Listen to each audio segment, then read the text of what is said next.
प्रदेश सरकार के ऊपर हमला करने वाले विकास दुबे का क्या हुआ था, तो इन दुर्दांतों का क्या होगा मुझे बताने की आवश्यकता नहीं। और ऐसे में यदि गाड़ी अतीक की भी पलट जाएगी तो मुझे कोई आश्चर्य नहीं। मेरी तो ईश्वर से प्रार्थना है इसकी गाड़ी कल पलटती हो तो आज पलट जाए। इन अपराधियों को कानून की भाषा समझ में कहां आती है। ये अपराधी एक मुकदमा लिख जाए, 2 लिख जाए, 50 लिख जाए, 100 लिख जाए, मुकदमा लिखते रहते हैं और ये उसका दुरुपयोग करते हुए ये जेलों में बैठकर बिरयानी खाते रहते हैं।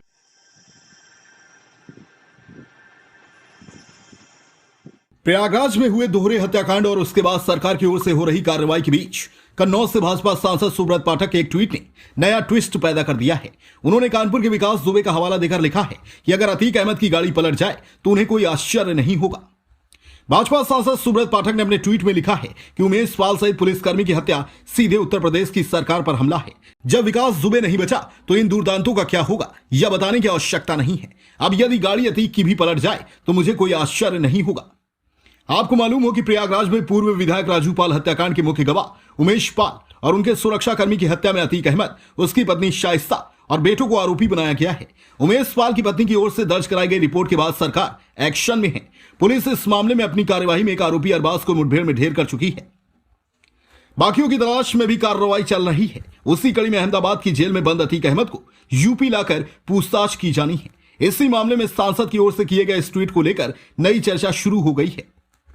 प्रथम TV news India bureau, Lucknow, Uttar Pradesh. प्रदेश सरकार के ऊपर हमला करने वाले विकास दुबे का क्या हुआ था, तो इन दुर्दांतों का क्या होगा मुझे बताने की आवश्यकता नहीं। और ऐसे में यदि गाड़ी अतीक की भी पलट जाएगी तो मुझे कोई आश्चर्य नहीं होगा। इन अपराधियों को कानून की भाषा समझ में कहां आती है। ये अपराधी एक मुकदमा लिख जाए, 2 लिख जाए, 50 लिख जाए, 100 लिख जाए, मुकदमा लिखते रहते हैं और ये उसका दुरुपयोग करते हुए ये जेलों में बैठकर बिरयानी खाते रहते हैं। ट्वीट किया आपने आज, अतीक अहमद के ऊपर कार्रवाई हो रही है, बुलडोजर बाबा का चल रहा है, लेकिन आपके ट्वीट पे काफी सवाल उठ रहे हैं।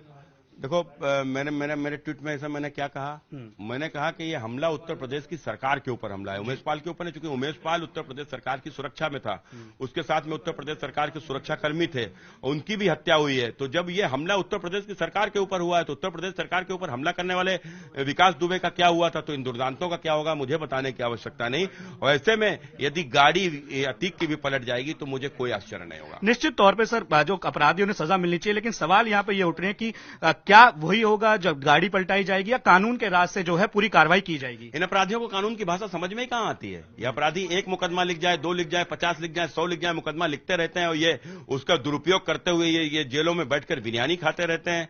तो लेकिन कानून ने एक व्यवस्था और दी है, वो कानून ने बंदूक की व्यवस्था दी है जिसकी भाषा इन्हें समझ में आती है। आज जब बुलडोजर की कार्रवाई शुरू हुई तो राइफल मिली, हथियार मिले काफी।